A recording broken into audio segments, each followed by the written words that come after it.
My quest is to know him. It's to know Jesus. I can understand when Paul says in Philippians 3, I want to know him and the power of his resurrection. Here's a guy who was caught up in heaven, who had such an incredible relationship. He received the gospel supernaturally. He was in Arabia for 3 years and received a download of the gospel, and he had to confirm it with the apostles in Jerusalem. And they said, yeah, you got it. How would you like to have that kind of relationship with Jesus where he's downloading supernaturally without having to be discipled by the other apostles? And yet, he was the apostle among apostles. He got such a download, they were looking to him. They were saying his letters are weighty. I mean, they're just so deep. We don't even understand him, basically.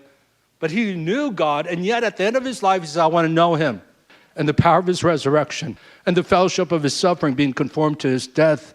Not that I've attained it, but one thing I do, put everything aside, and I press on toward the upper call. What's that upper call? To know him, to love him, to have that relationship with him.